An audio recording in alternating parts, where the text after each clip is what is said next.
Hello and welcome to Cultivation Fundamentals.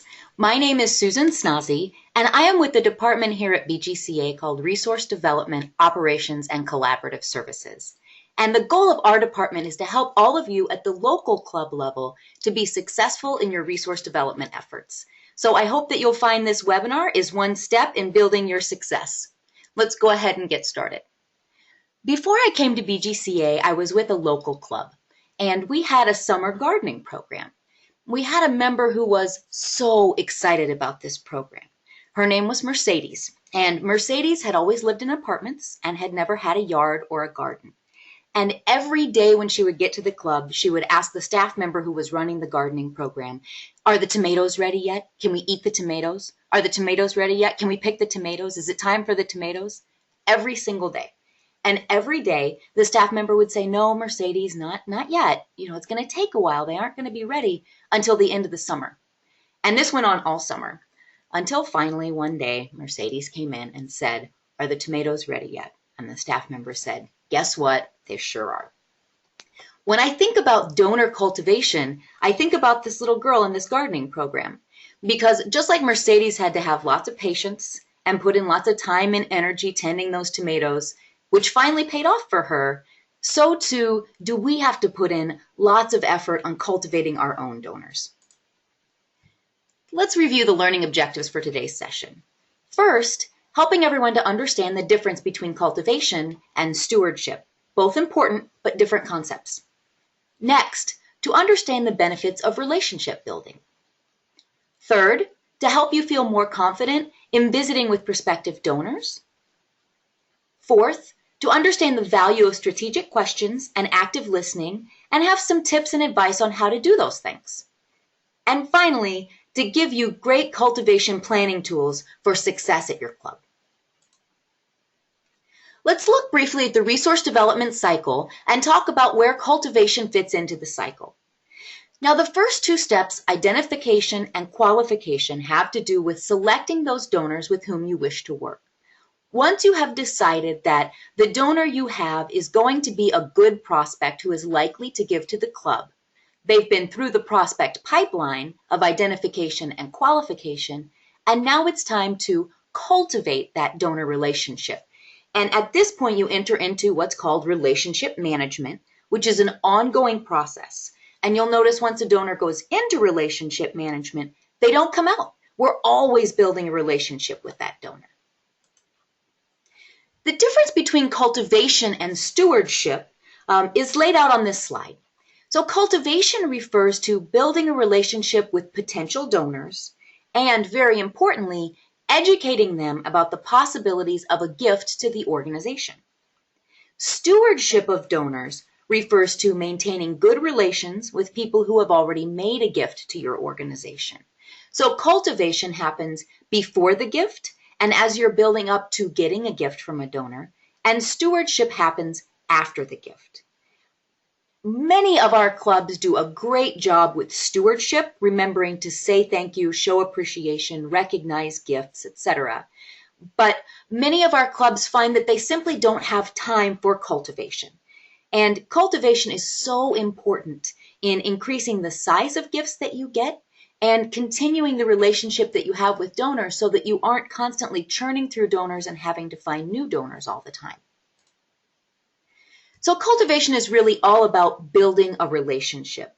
Cultivation is strategic, it's planned, and each time that you have a cultivation touch with your donor, you are building a relationship toward the ultimate gift.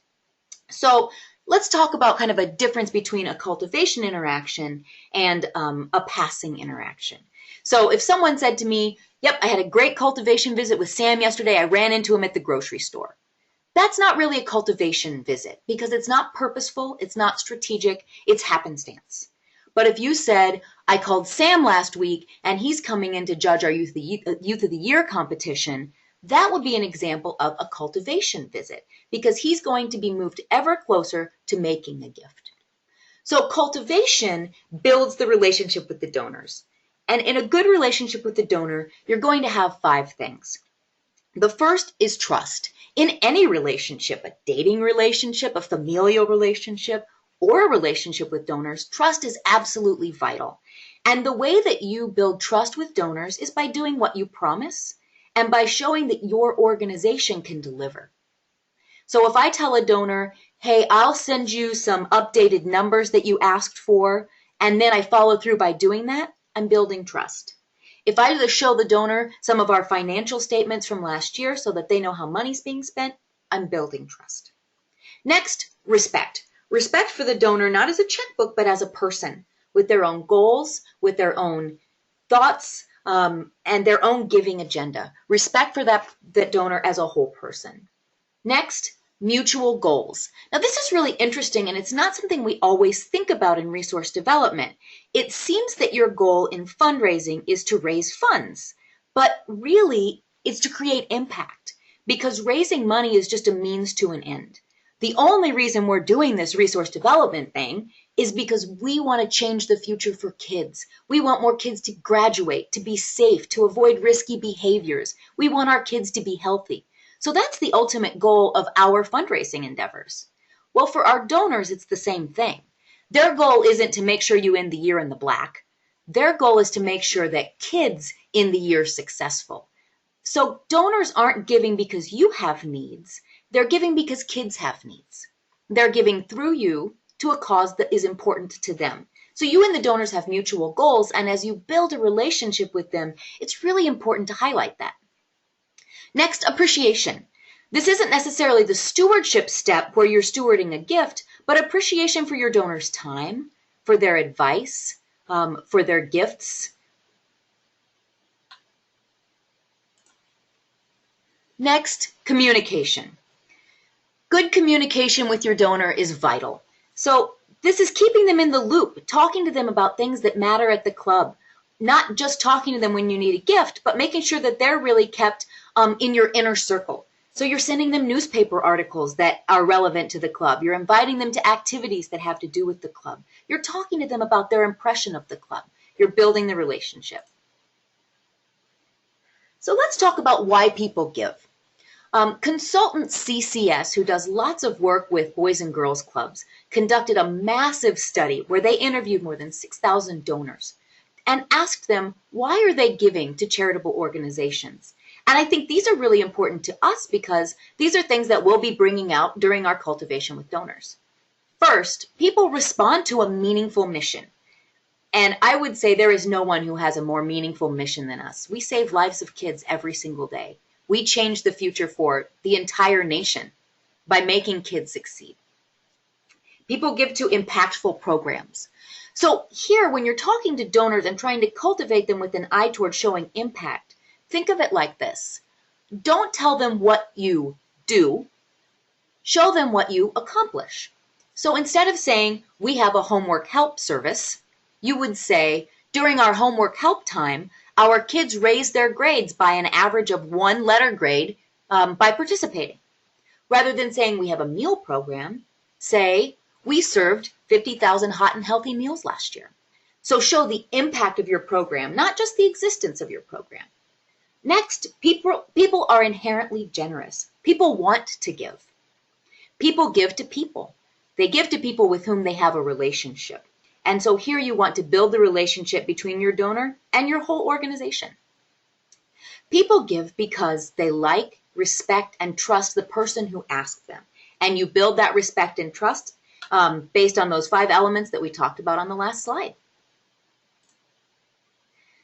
CCS also looked at why people stop giving. So here are some of the reasons. They don't feel thanked or valued. That's certainly something that you can control after the gift. They received too many solicitations, or the organization asked for inappropriate amounts. And remember, we were saying that cultivation needs to be strategic. If you have a strategy around when you will ask for your donor for a gift and how much you will ask them for, that starts to ensure that this doesn't happen, the idea of too many solicitations. During cultivation, you'll start to get a feel for what's an appropriate amount to ask for, and that will help you to prevent this pitfall as well. When the organization changes leadership, that can be a problem for donors as well. And so here you want to be sure that if you have leadership changes, you're keeping your donors in the loop. You're keeping your donors involved. Some of your key donors may even be involved in helping you visit with prospective new leadership. This also can happen when the organization changes activities, but I don't think that's a big risk for us because we're going to keep helping kids. Sometimes donors will personally change their philanthropic focus or decide to start other causes. Now, if the donor completely changes their focus, for example, they don't give to youth-serving organizations anymore, now they give to environmental causes, there may not be a lot you can do, but this isn't very common. What will happen, though, is when we're failing to maintain that relationship with the donor, they will find a similar cause and support it instead. So suddenly your donor's not supporting you, they're giving to the Boy Scouts, the Girl Scouts, the YMCA, etc. And so by continuing our cultivation, we can make sure that this doesn't happen. Lastly, the donor's household circumstances changed. You probably all cringe when you hear someone say, my kids are going to college next year, right? Because you know it's going to affect your bottom line. But what's important is these financial changes in circumstance are not permanent. So your donor may have kids in college for the next 4 years, but afterwards they'll be able to resume their previous level of giving if you're maintaining a relationship with them. Your donor may have changed jobs, but once that job levels out, do you still have a relationship so you can continue to get gifts? I hope so. I like this slide, and of course it makes me think of Mercedes, but cultivation is growing relationships. Just like they're growing them one plant at a time, we're growing them one person at a time. Cultivation is tailored to your individual person, just as you tend to your individual plants. And it takes time and effort, but it is absolutely worth it. Let's talk about some great cultivation tools. The more personal the cultivation, the more successful it will be. You won't cultivate someone by sending them emails and letters. You'll get small gifts if you're lucky. You cultivate someone through face-to-face visits. Face-to-face visits are absolutely vital in getting to know your prospect and in learning more about that prospect. My favorite cultivation tool is a club tour. I know that we've all had the experience of giving a tour to a prospective donor and hearing them say, "Oh, I didn't know you did all this." And they're so excited when they see the club. They can't believe everything that we do. Well, during those club tours, keep your ears open because you'll hear the things that your donor is really, truly interested in. So if you're showing them the gym and the donor starts talking about how basketball really changed their life and kept them off the street, file that away, write that down, remember that. Because when it's time to ask for support, you can gear it toward healthy lifestyles or your athletics programs. I was once giving a club tour to a donor who mentioned to me that her 3 children had all had a very difficult time learning to read. And late in life, they found out that the kids had dyslexia. So to this donor, literacy was one of the most important issues out there. And she really saw firsthand what lack of literacy could do for kids because her kids couldn't read for many years. So I filed this away because later when my club was starting a literacy program, she was the first person that I went to, because I knew it was important to her. And I learned that during a club tour when the donor saw our homework help room and saw staff members reading to the younger kids. You can ask for your donor's advice and feedback. This is a great way to show your donor that they're in the inner circle to get them enthusiastic about the things that you're doing. So with this donor that I just mentioned who was really interested in literacy, when we started setting up that literacy program, we asked her about software, about methodologies. We asked for her advice about people we should be interviewing and about the job description. So you can bring people in, and it doesn't necessarily have to be on a project. You can simply ask for their advice. What are you hearing about us in the community? Well, how do you think we could do a better job for kids? Things like that. You can ask your donors to do fun and impactful activities with the kids. You could ask a professional to come and speak to your Smart Girls or Passport to Manhood group. You could ask someone to come in and lead an art project with the kids. If they have a particular hobby, they could come in and share that hobby with you. They could judge your talent show. They could come and read books to the kids. There are all kinds of things that your donors can do. And gosh, once you spend time with the kids, you can't imagine not helping them. So this is a great strategy. This also helps the donor to tap into their own interests. And so that's also very helpful. Arrange a day of caring project where your donor maybe and some friends or colleagues come in and help out at the club. Small gatherings such as the Party with the Purpose at board members or donors' homes are a great way to start cultivating several donors at the same time. So at these gatherings, you're not asking for a gift, you're just sharing the mission and impact. And there will be a webinar coming up about the party with purpose, but you can also look on www.fundraisingbank.org if you'd like to read more about the party with the purpose, which will give you all of the tools to host these kinds of cultivation gatherings. Breakfast with the president, board member, really coffee, any meal is a great way to just spend some time casually getting to know a donor. Calls on an important day, just again to keep building that relationship. Once that relationship's going, personalized notes can be really helpful as well. They show that you care about that donor as a person. Most importantly, keep it informal and conversational. So your cultivation visits are not your opportunity to do a sales pitch. Your cultivation visits are your opportunity to get to know a donor. You should be listening far more than you talk, because you're not there to just share with them, we do this and this and this and this and this. You're there to hear what they hope you do and what they want to see happen for kids. What I always found a little difficult when I was at the club was knowing, how do I get in to see this person? How do I reach out to this person? Now, if you've done a good job selecting your prospects, there will be some connection to the prospect already. Maybe they sent in a gift through your annual campaign last year. Maybe they are a friend or neighbor or colleague of a board member, but there's probably some way that you can make a connection to that person.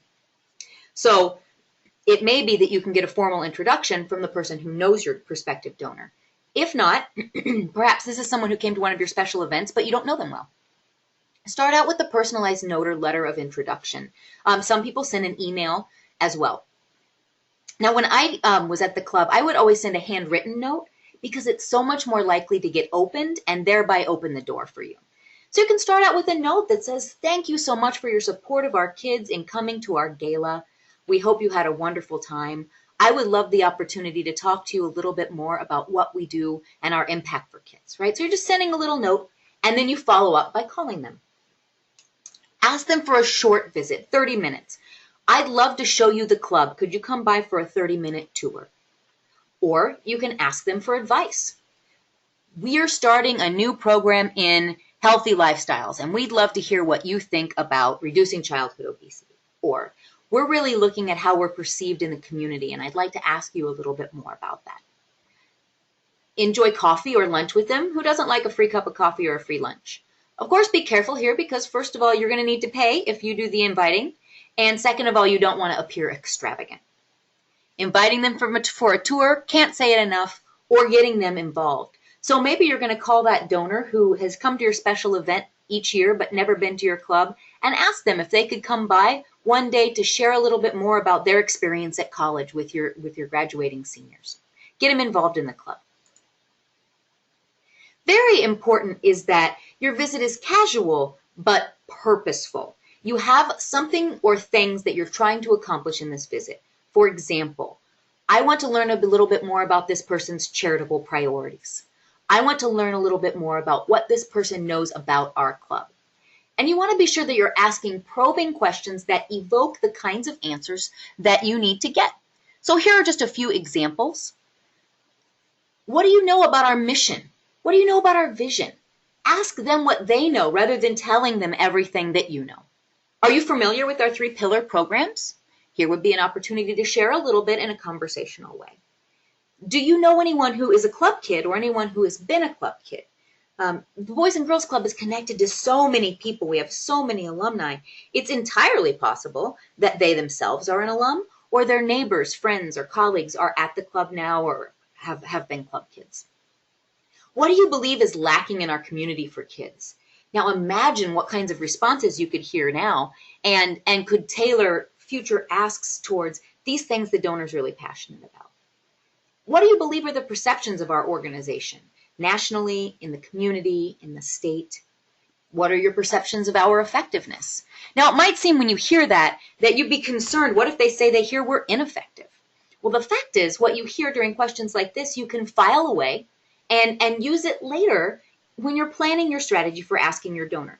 So there's a club who asked this question to a donor, and the donor said, I am really bothered by the state of your facility. I think it's out of date. I think the bathrooms are in terrible shape. The paint is peeling. There's holes in the ceiling, and I think it's really a disservice to kids. Now, what a lot of people would have done in this situation is say, okay, well, he doesn't like us, so I'm not going to waste any more time with him. What this organization did is continue to help that donor see that there was impact beyond just the physical facility, and that the club was making a huge difference for kids. And of course, when it was time to start a capital campaign, they were able to go to the donor and say, I know you've been bothered by the state of our facility. I know that you've thought that our kids deserve a better club. This is your chance to help make that happen. And of course, he did. So after you've talked to the donor, you're going to glean important information that you'll be using later. What have you learned? Where did you hear enthusiasm in their voice or see it in their body language? Maybe it was when you talked about the meals program. Maybe it was when they were in the learning center. Maybe it was when they were in the games room. What was it that the donor was really enthusiastic about? What do they care the most about? Have their personal experiences tied them emotionally to kids, and how? So my example earlier of the donor with the literacy program had a very emotional connection to the success of kids relative to literacy. What other interests, philanthropic and otherwise, do they have? These help you not only as you're planning to ask your donor, but in building a relationship with them in general. What is their apparent level of wealth? You may be able to figure this out. I know when a donor tells me that they're going on a 2-week cruise or that they have a home out of state, that I know that tells me something about their level of wealth. You may figure out their neighborhood. You may figure out other places they're donating to that may cue you about that. What is their family situation? Are they divorced? Are they married? Do they have kids in college? Are they caring for an aging parent? Those things will help you to decide what to ask for and when. There's a great download that you can use after this webinar that lets you look at your own listening skills and critique your own listening skills so that you can improve in that area for better cultivation. Cultivation really is trying to move donors up what's called the donor loyalty ladder. It's a series of steps that are undertaken to move the donors up. So a suspect at the first level is someone who you think might be capable of making a gift. A prospect is someone who you have done some research about and are starting to work with. Then we have our one-time giver, and we sure don't want one-time givers. Those are people who give once and never come back to the organization. Cultivation will help us have fewer of those. In nonprofits nationwide last year, they basically lost a donor for every donor that they gained. And we can't have that kind of turnover. So cultivation will help us make sure that our one-time givers become multiple givers. What you're really trying to do in cultivation is start building your donor up to be a multiple giver and then a sustainer, someone who's going to make significant gifts. Next, an advocate, someone who is passionate about what you do, gives to you and recommends you to other people, and ultimately to a major donor. So if the goal of cultivation is to help people move up this ladder, it should be clear that we can't be cultivating every single person in the database. And that's part of being strategic, is deciding how many people you'll be really intensely cultivating so that you can focus on those people really intently. You couldn't cultivate thousands of people at once. But you could certainly handle a portfolio of 25, 50, 100, depending on your staffing situation. So what are the next steps? First, create a cultivation plan for at least your top prospects, maybe 25 prospects, 50 prospects, depending on how big your club is, whether you have dedicated resource development staff. There is a cultivation plan template that you can download after the webinar that lets you look at who's going to be cultivating this person, recording each of the cultivation actions, and looking at moving them ever closer to a gift. You will update that plan every month as things change. So if I had planned on seeing Sam last month and Sam canceled our visit, I would need to update the plan. If I had planned on seeing Sam last month and he stopped by the club without me inviting him, I would update the plan accordingly. Assign at least one specific task per prospect to a volunteer and or staff member. So for example, my staff might lead the club tour or help the board member when they're judging at the talent show or reading books to kids. My board members might be responsible for calling that prospect or taking them out to coffee and sharing their connection. Cultivation is a good way to get board members involved that doesn't entail asking. So board members who aren't yet comfortable with asking can be involved in cultivation because everyone's comfortable sharing their experiences with the club, asking for advice, having coffee, and those kinds of things. Try to do at least one cultivation touch per day.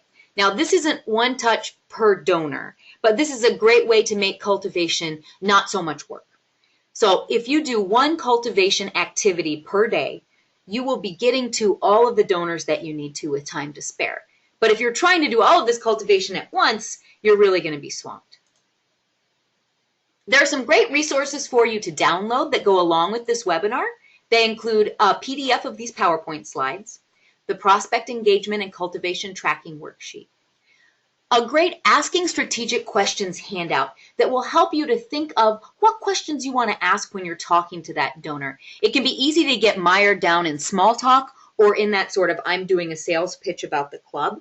And so picking a few of these questions to have in your back pocket when you're visiting with those donors will help you to have much more productive conversations. There's also a document called Cultivation Activities that gives some ideas of things that you can do when you feel a little bit stuck about what you should do with that donor. You've done the tour, you've gone out for coffee, now what? And then the active listening guide that I mentioned earlier. If you have any questions about cultivation or anything we've talked about in this webinar, please feel free to contact me. Here's my email address and phone number. I would be happy to hear from you with any questions that you have about cultivation. That's the end of our Cultivation Foundations Fundamentals webinar. I hope that you found it helpful, and I wish you the very best of luck in building relationships.